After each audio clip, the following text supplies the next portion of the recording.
Oh iya, itu bisa di-record itu. Nggih. Sampun dokter nggih.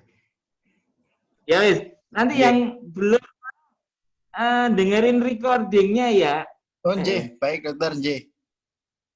Eh, ya udah dimulai slide pertama, Adi. Baik. Dari awal, yang awal. Ya. Sebelumnya, slide sebelumnya. Ya ini. Ya, yang kemarin kan sudah kuliah tentang anatomi telinga ya. Jadi sekarang tentang gangguan telinga tengah ya. Jadi di poli yang sering terjadi itu ada 5, otitis media akuta atau OMSA. Suaranya kedengeran? Kedengaran dokter, sangat jelas. Kedengeran dokter. Oh ya. Kemudian otitis media suppurativa kronik atau OMSK. Kemudian otitis media serosa, otitis media tuberkulosa, dan otosklerosis. Slide selanjutnya.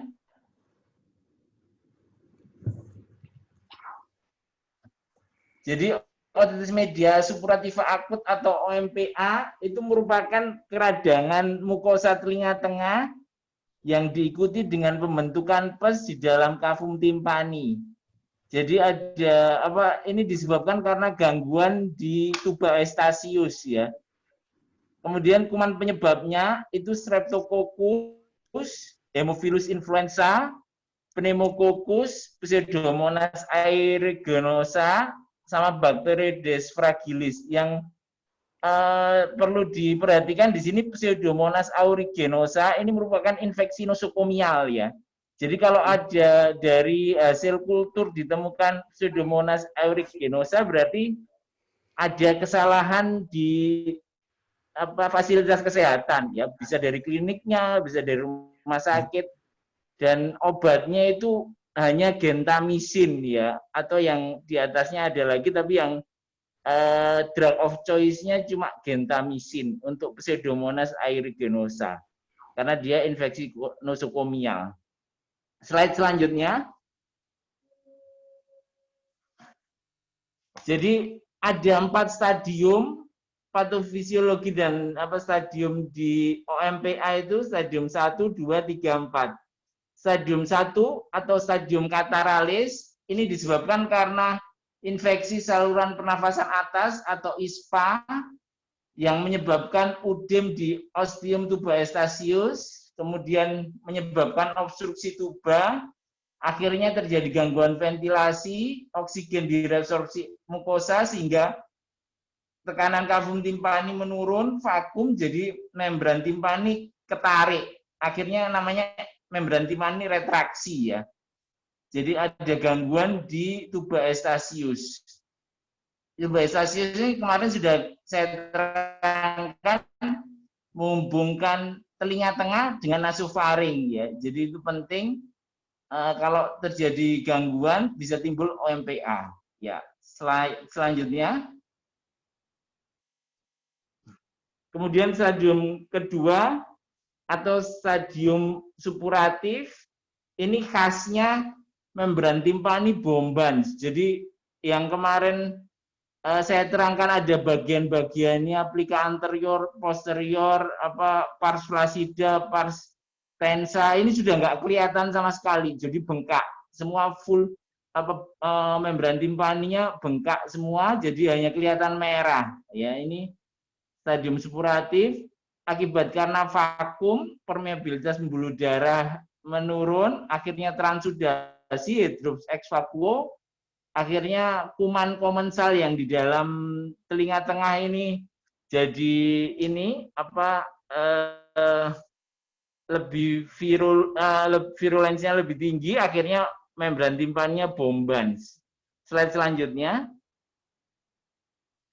Kemudian kalau tidak dilakukan insisi di membran timpani bagian posterior inferior, akhirnya pes ini menekan membran timpani.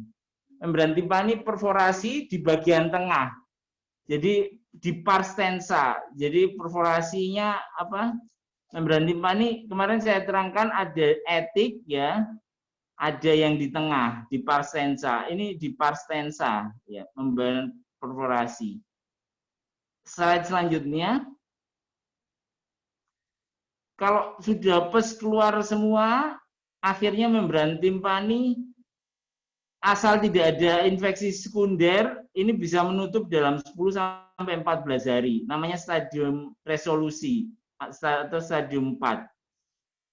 Kalau pasiennya waktu OMPA ini masih minum es terus kemudian kemasukan air, perforasinya ini tidak sembuh dan bisa menyebabkan ke arah yang kronis ya. Slide selanjutnya.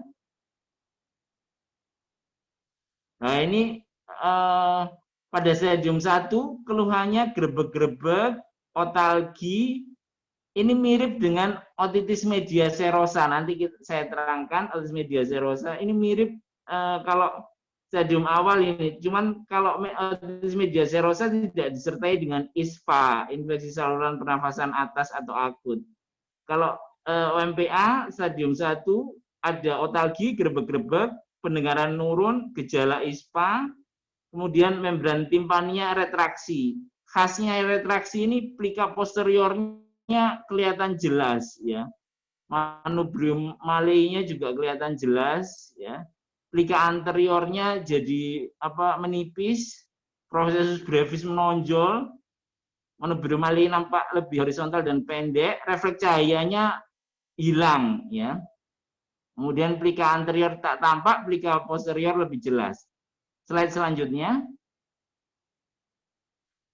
Terapinya dengan dekongestan oral, pseudoephedrine, contohnya Tremenza, Rinovet, ya, Rinos itu pseudoephedrine. Kemudian dekongestan lokal, tetes hidung ephedrine seperti Afrin, ya. Terus ada lagi yang lain, itu juga bisa untuk prinsipnya tuba Eustachiusnya dibuka, kemudian diberikan antibiotik untuk infeksi sekunder, bisa amoksisilin atau eritromisin dengan dosis sesuai berat badan. Kemudian simptomatik, analgetik, antipiretik yang gampang asam mefenamat ya. Kalau paracetamol itu lebih ke antipiretik, kalau asam mefenamat bisa analgetik dan antipiretik. Slide selanjutnya. Nah, ini stadium bombans ya, stadium 2, jadi strukturnya sudah nggak kelihatan, plika anterior, posterior, manubrium malai, pars tensa, pars flaccida nggak kelihatan sama sekali, hanya kelihatan bengkak. Nah, ini di parasintesis atau di insisi di bagian postero inferior ya. Jadi di membran timpani itu ada bagian postero anterior, postero superior, antero superior sama antero inferior. Jadi yang ditusuk daerah postero inferior.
Ya.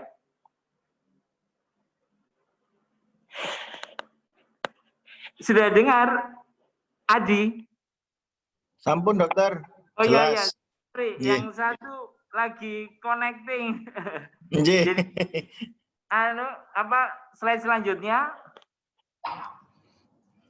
Jadi stadium 2 ini di parasintesis ya, di bagian posterior-inferior. Biar pesnya bisa keluar sesuai dengan gravitasi ya. Jadi di posterior-inferior itu pesnya bisa keluar ke arah MAE sesuai dengan gravitasi.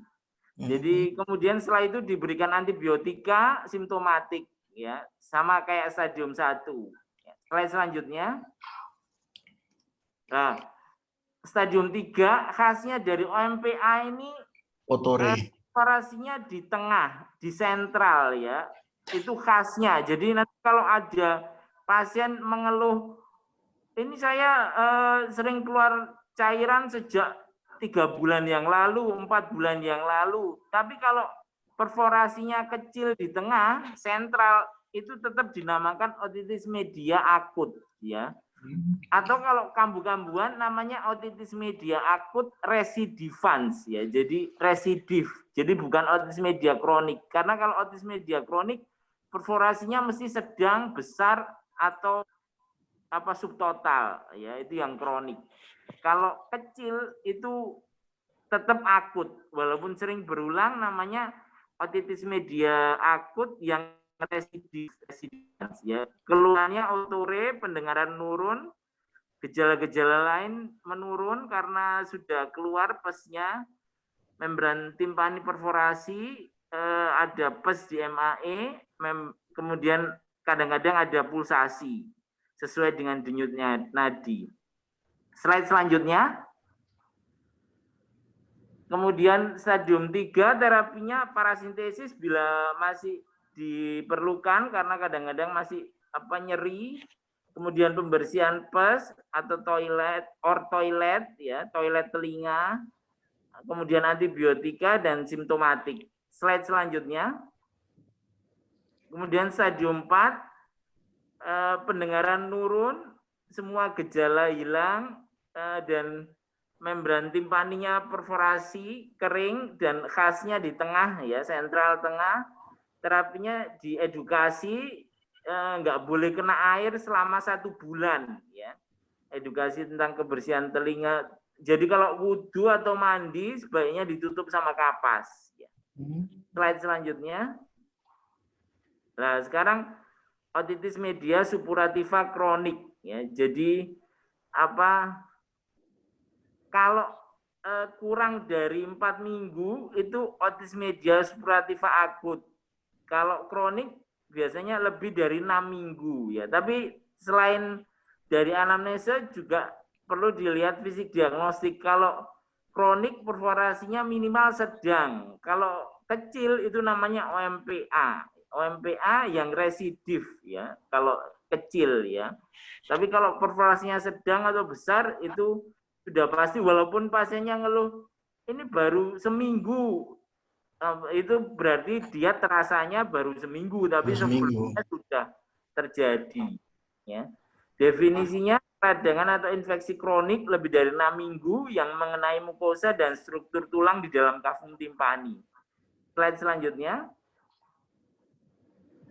Jadi etiologinya karena otitis media akut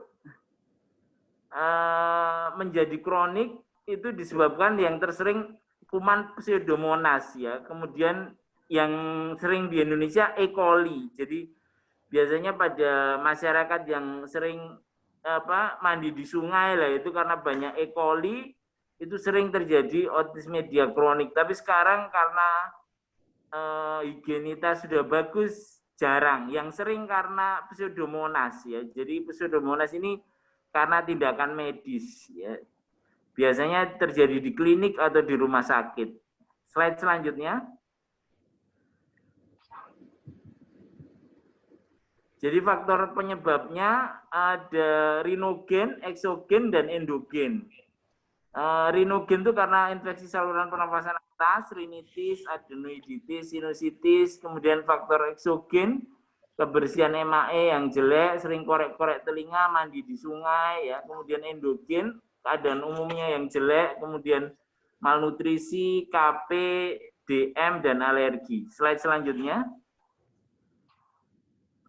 Kemudian ada perubahan patologi di membran timpani, di mukosa, dan tulang.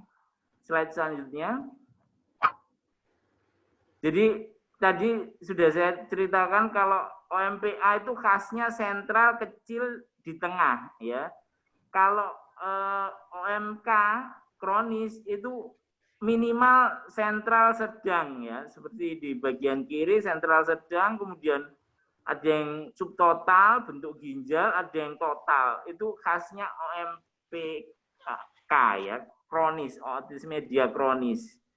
Yang jenis yang benigna, ya. Jadi ada dua jenis, satunya benigna, satunya maligna. Maligna di sini bukan kanker, ya. Maligna karena dia bisa menyebabkan osteitis yang akhirnya bisa menyebabkan meningitis, abses otak. Karena disebut maligna karena dia bisa menyebabkan abses otak. Itu yang disebabkan maligna, bukan maligna kanker. Slide selanjutnya. Nah, ini perforasi marginal, ini apa khasnya OMK maligna, ya. Slide selanjutnya. Etik, ya, ini juga sama, ini khasnya di pars flaccida, ini khas dari OMK maligna. Slide selanjutnya. Jadi ada perubahan mukosa, hipertrofi. Ini mukosa mengalami pembelahan sel, degenerasi. Ini mukosa mengalami granulasi atau polip, kemudian metaplasi. Yang ini yang khasnya pada OMK maligna, pada metaplasi mukosa berubah menjadi sel epitel seperti epitel MAE yang akhirnya terbentuk kolesteatoma. Kolesteatoma ini yang yang menyebabkan OMK dikatakan maligna karena bisa menembus ke otak, ya.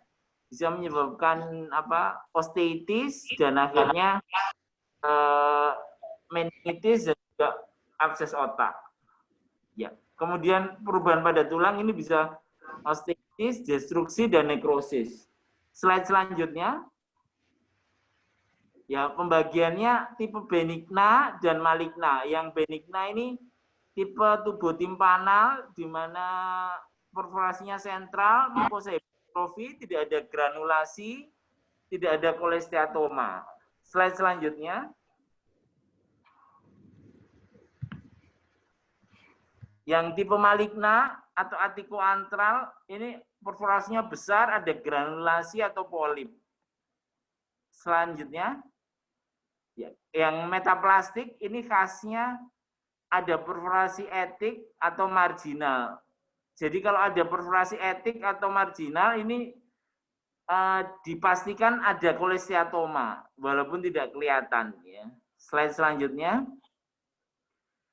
Apa itu kolesteatoma? Ini tumpukan dari pengelupasan lapisan keratin epitel bertata dalam kavum timpani atau kavum mastoid. Jadi di telinga tengah itu epitelnya seharusnya kolumnar. Nah, ini terjadi perubahan epitel menjadi epitel keratin bertata seperti epitelnya MAE. Jadi terjadi teori terjadinya ada teori invaginasi, migrasi, dan metaplasi. Slide selanjutnya. Ya, teori invaginasi ini karena tekanan negatif dalam kavum timpani menyebabkan epitel dari luar membran timpani tertarik ke dalam kavum timpani. Slide selanjutnya. Kalau migrasi, ini karena ada perforasi, akhirnya sel epitel dari MAE ini masuk ke dalam kavum timpani atau telinga tengah melalui perforasi. Slide selanjutnya. Teori metaplasi ini biasanya terjadinya sejak lahir, kongenital, ya. Jadi di dalam rahim ibu sel kuboid di telinga tengah menjadi sel epitel yang bertata. Ini secara teori ada tapi saya selama ini belum pernah menjumpai ya. Mungkin 1/100.000 atau 1/1 juta, sangat kecil. Tapi secara teori bisa. Slide selanjutnya. Kemudian diagnosisnya, jadi khasnya OMK maligna itu dijauhi sama temannya atau keluarganya karena baunya busuk ya. Kalau pernah masuk gas gangren ya ke ruang gangren di penyakit dalam, jadi kalau ada pasien yang masuk padahal nggak ada keluhan diabetes, biasanya pada dewasa muda atau anak-anak, tahu-tahu baunya busuk, itu sudah dipastikan ini OMK maligna. Ya. Jadi karena kolesteatoma, destruksi tulang tuh baunya jadi busuk. Kemudian kalau yang encer itu biasanya OMK benigna. Kalau pendengaran menurun, ada sekret, perforasi, penebalan mukosa, kerusakan osikal, ini di OMK maligna dan benigna juga bisa terjadi. Slide selanjutnya. Pemeriksaan telinga atau otoskopi, ada sekret di MAE. Jadi khasnya dari telinga tengah sekretnya seperti ingus ya, karena ada epitel yang kolumnar dengan sel goblet. Kemudian perforasi membran timpani, mukosanya bisa menebal, granulasi polip, dan juga ada kolesteatoma. Slide selanjutnya. Pemeriksaan pendengaran, suara bisik, tes gabutala, audiogram, biasanya tuli konduksi atau campuran. Kemarin sudah saya terangkan ya, jadi foto telinga itu namanya foto mastoid, posisinya Suller ya. Jadi bentuk normalnya itu haircomb appearance, jadi kayak sarang tawon ya. Nah, kalau ada perubahan infeksi, mastoidnya berubah menjadi sklerotik. Tapi kalau ada kolesteatoma di antara yang sklerotik itu ada rongga. Ya, nanti kalau di poli ada, nanti saya terangkan ya kalau ada fotonya. Ya, slide selanjutnya. Terapinya kalau yang benigna dengan antibiotik, kemudian H2O2, ortoilet ya, kemudian dianjurkan operasi miringoplasti atau operasi membran timpani. Kemudian kalau tipe yang maligna itu operasinya namanya radikal mastoidektomi ya. Slide selanjutnya. Komplikasinya mastoiditis kronis, labirintitis. Khasnya labirintitis ini pasiennya vertigo terus ya. Jadi karena labirinnya kena, akhirnya dia vertigo. Kalau meningitis, khasnya kaku kuduk ya. Tapi kalau abses otak, dia nggak bisa bangun ya. Sudah GCS-nya terang menurun kalau abses otak. Ya, slide selanjutnya. Nah, ini otis media sekretoria atau serosa ini karena alergi ya. Ini mirip dengan OMPA stadium 1 tapi tanpa ada infeksi. Jadi karena ventilasi kafum timpani terganggu karena alergi, absorpsi oksigen menurun, vakum, membran timpaninya jadi ketarik, retraksi dan terjadi efusi cairan. Slide selanjutnya. Ya.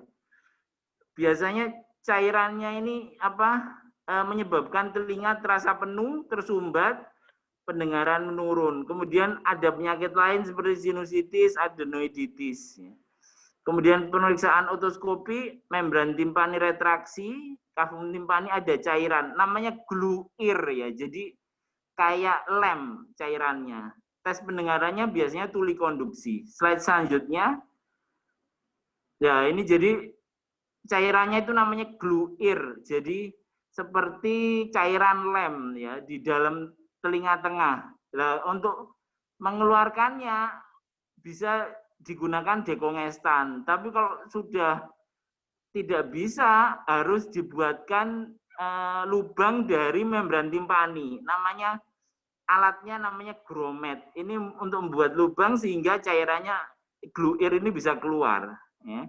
Sering karena alergi, adenoid, sinusitis. Ya. Slide selanjutnya.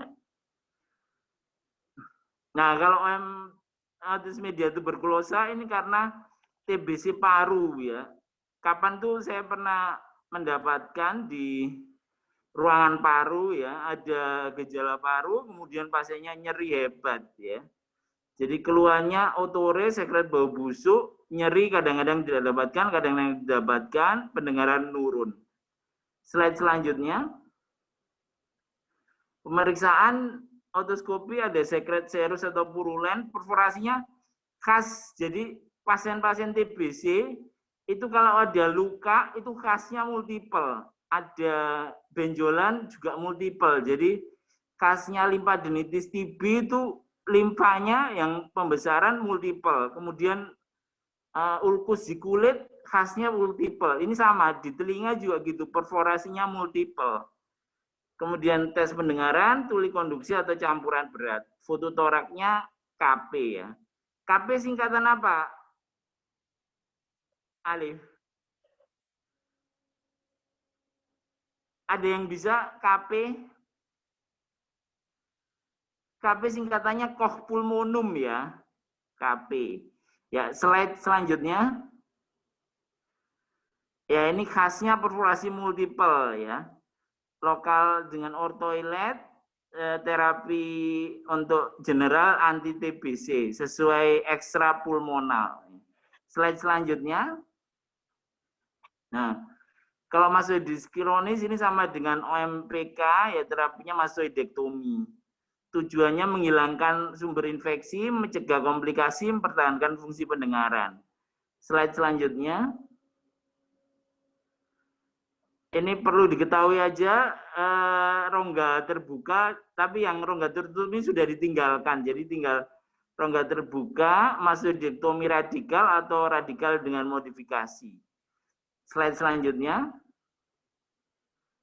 Jadi intinya operasi mastoidektomi itu telinga tengah dan luar disatukan ya. Jadi dibersihkan mastoidnya, dihubungkan sama telinga tengah. Ya, kalau ada telinga luarnya masih bisa dipertahankan, membran timpaninya dipertahankan. Slide selanjutnya. Komplikasinya kalau ekstrakranial bisa abses retroaurikuler, bezo, more ya. Kalau intratemporal labirintitis, paresen nervus 7 atau Bell's palsy. Kemudian intrakranial ada abses ekstradura, meningitis, dan abses otak. Ya. Slide selanjutnya. Jadi pada pasien OMK ini banyak dijauhi teman karena bau sekali ya. Dari luar aja sudah bau. Jadi temannya menjauhi dan ada rasa rendah diri. Kemudian komplikasinya bisa meningitis dan paresen nervus 7. Kemudian gangguan komunikasi dan pekerjaan. Slide selanjutnya. Otosklerosis ini merupakan suatu kelainan pada kapsul tulang labirin yang mengalami spongiosis pada daerah foramen ovale sehingga stapes jadi kaku. Slide selanjutnya. Ini biasanya dimulai saat osteoklas menggantikan osteoblas, akhirnya basis stapes jadi kaku. Ini terjadi sering di luar negeri ya, orang Eropa. 10:1. Kemudian pada wanita lebih banyak dari pria, umurnya 11-45 tahun. Di Indonesia tergolong kecil karena banyak fluor ya, ini kekurangan fluor. Biasanya kalau di Indonesia seringnya karena suara keras, jadi pekerja pabrik itu sering menyebabkan terjadi otosklerosis.